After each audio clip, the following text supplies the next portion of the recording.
Hello दोस्तों, कैसे हैं आप। आज हम बात करेंगे एक बहुत ही important topic, actually case law पे बात करेंगे, जिसका नाम है R Raja Gopal versus state of Tamil Nadu. Citation है 1994 और ये केस जो है ऑटो शंकर केस के भी नाम से जाना जाता है। ये केस बहुत ही इम्पोर्टेंट केस है। एक्चुअली ये केस हमारे जो article 19 clause 1 sub clause A है, जिसमें right to freedom of speech and expression की बात कही गई है, एंड आर्टिकल जो आपका 21 है, जिसमें जो है राइट टू प्राइवेसी की बात कही गई है। इन दोनों आर्टिकल से ये केस बहुत ही रिलेट करता है और इन दोनों आर्टिकल्स को इस केस में जो है पॉइंट आउट किया गया है। एक्चुअली इस केस में मैं आपको बता देता हूं कि इस केस में सबसे पहले जो आपके पिटिशनर्स हैं वो कौन है। पिटिशनर्स जो इस केस में है वो है तमिल मैगजीन, जिसका नाम है निखरन। तो उनके जो पब्लिशर्स हैं वो इस मैगजीन्स की तरफ से पिटिशनर बनके सूट फाइल करते हैं, आपकी सुप्रीम कोर्ट में रिट के लिए एप्लीकेशन देते हैं। और जो रिस्पोंडेंट हैं इस केस में वो हैं आपके स्टेट ऑफ तमिलनाडु, और जो सुपरिटेंडेंट ऑफ जेलर हैं और जो आपके सब इंस्पेक्टर ऑफ जेलर हैं वो आपके जो रिस्पोंडेंट हैं। एक्यूज जो है वो ऑटो रिक्शा चालक है विजय शंकर, जिसका नाम है। तो ये आपके पिटिशनर हो गए, रिस्पोंडेंट हो गए, एक्यूज्ड हो गए। तो चलिए शुरू करते हैं। इस केस का जो फैक्ट है सबसे पहले उस पर बात कर लेते हैं। जो इस केस का फैक्ट है उसमें ये चीज बताया गया है कि जो ऑटो शंकर है वो इसका नाम ही था ऑटो शंकर, तो वो जो है उसने 6 लोगों का मर्डर कर दिया था, जिसकी वजह से उसको जो है आपके सजाए मौत दे देते हैं। तो जब वो जेल में होता है तो वो अपनी एक ऑटो बायोग्राफी लिखता है और वो ये अपनी एक इच्छा प्रकट करता है कि उसकी ये ऑटोबायोग्राफी जो है किसी न किसी पब्लिशर्स द्वारा जो उसको पब्लिश किया जाए। तो तमिल मैगजीन्स जो आपके वहीं का था, जिसका नाम है निखरन, मैंने आपको बताया, जब वो उनसे कांटेक्ट करता है विजय शंकर से, तो वो रेडी हो जाते हैं और वो कहते हैं कि मैं आपकी ऑटोबायोग्राफी को अपने थ्रू पब्लिश करूंगा। तो लेकिन वो पब्लिश करने से पहले तमिल मैगजीन वो ये अनाउंस कर देते हैं कि मैं इनकी ऑटोबायोग्राफी पब्लिश करने जा रहा हूँ। ये चीज जब पता चलती है स्टेट ऑफ तमिलनाडु और जो सुपरिटेंडेंट होते हैं, जब रिस्पोंडेंट को ये चीजें पता चलती हैं, तो वो जो है विजय शंकर को फोर्सफुली मेंटली और आपके मेंटली भी कह सकते हैं और फिजिकली भी उसको मतलब फोर्सफुली उसको ये कहते हैं कि आप इस तरीके की आप एक लेटर लिखो आपके तमिल मैगजीन्स को, उनसे ये रिक्वेस्ट करो कि वो इस तरीके की कोई भी तुम्हारी ऑटोबायोग्राफी ना पब्लिश करें। अच्छा, उनके कहने का रीजन ये होता है क्योंकि उस वक्त ये बात हो रही होती है और ऐसा रिकॉर्ड से भी मतलब पता चलता है कि कुछ जो सीनियर ऑफिशियल्स थे वो भी उस मर्डर केस में इन्वॉल्व थे। तो उनको ऐसा लग रहा था कि अगर उनकी ऑटोबायोग्राफी पब्लिश हो जाती है तो ये किसी तरीके का कोई डिफेमेशन ना हो, रिस्पोंडेंट के खिलाफ किसी तरीके का कोई डिफेमेशन ना हो। ये तो हो गए फैक्ट कि क्या फैक्ट थे।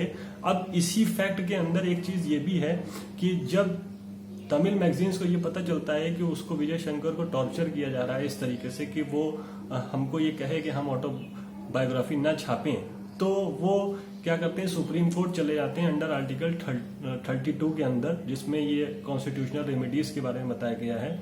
वो आपके सुप्रीम कोर्ट चले जाते हैं और सुप्रीम कोर्ट से ये कहते हैं कि इस तरीके का जो प्रायर रिस्ट्रेन लगाया जा रहा है, प्रायर पब्लिकेशन पे, कि इस तरीके की ऑटोबायोग्राफी ना छापें, तो वो विजय शंकर के भी राइट टू एक्सप्रेशन जो article 19 clause 1 sub clause A में बताया गया है, और जो आपका तमिल मैगजीन है जो अपना राइट टू जिसके पास राइट टू एक्सप्रेशन है, उन दोनों के राइट टू एक्सप्रेशन को ये वॉयलेट कर रहा है।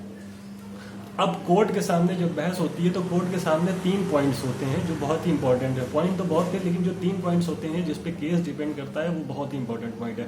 कोर्ट के सामने पहला पॉइंट ये होता है कि राइट टू प्राइवेसी और right to freedom of expression के बीच में किस तरीके से बैलेंस मेंटेन करें।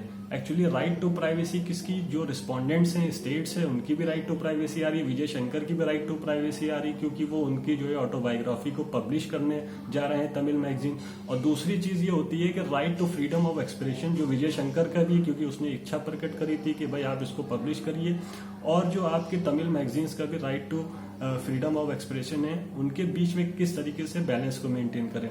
दूसरा जो क्वेश्चन ये था कि क्या स्टेट को ये हक है या रिस्पोंडेंट को ये हक है कि कोई भी ऐसा पब्लिकेशन जो अभी तक पब्लिश ही नहीं हुआ है उस पर किसी तरीके का जो है रोक लगाए या प्रायर रिस्ट्रेन उस पर लगाए। क्या स्टेट को इस तरीके का अधिकार दिया गया है या नहीं दिया गया। तीसरा जो पॉइंट था वो ये था कि स्टेट अगर किसी तरीके का प्रायर रिस्ट्रिक्शन लगा रहा है प्रायर पब्लिकेशन पे तमिल मैगजीन्स के, तो ये तमिल मैगजीन्स के right to freedom of expression को जो है वायलेट तो नहीं कर रहा है कहीं किसी न किसी तरीके से। तो ये पॉइंट्स जो है इस पॉइंट्स पे आर्ग्यूमेंट हुए थे। अब जो हम आपको डिसीजन के बारे में बताना चाहते हैं कि सुप्रीम कोर्ट ने इस पे क्या व्यू दिए और इस पे क्या उसने निर्णय दिया सुप्रीम कोर्ट ने। तो सुप्रीम कोर्ट का सबसे पहले जो उसने बात कही, उसने कहा कि भाई जो विजय शंकर की जो ऑटोबायोग्राफी जो पब्लिश करने की बात हो रही है, वो उसके राइट टू प्राइवेसी में किसी तरीके का कोई इन्फ्रिंजमेंट नहीं हो रहा है, क्योंकि जो ऑटोबायोग्राफी पब्लिश होगी वो पब्लिक रिकॉर्ड्स, जो उसके पास रिकॉर्ड्स होंगे पब्लिक रिकॉर्ड्स, उसी से पब्लिश होगी। लेकिन अगर तमिल मैगजीन उसकी पूरी लाइफ स्टोरी को ही ऑटोबायोग्राफी बना के पब्लिश कर देता है, तो ये एक तरीके का राइट टू प्राइवेसी में इन्फ्रिंजमेंट होगा। लेकिन वो ऐसा नहीं कर रहा है, इसलिए राइट टू प्राइवेसी किसी तरीके से भी वायलेट नहीं हो रही है। दूसरा जो सुप्रीम कोर्ट ने इसी पे अपना निर्णय दिया, वो ये कहा कि भाई अगर जो आपका पब्लिकेशन अभी नहीं हुआ है तमिल मैगजीन्स द्वारा, और क्या स्टेट को ये हक है, रिस्पोंडेंट को ये हक है कि उस पर प्रायर रिस्ट्रिक्शन लगाया जाए, तो वो ऐसा नहीं कर सकता है क्योंकि अभी किसी तरीके का कोई पब्लिकेशन ही नहीं हुआ है। और इस तरीके का करना right to freedom of expression में जो है वायलेशन होगा।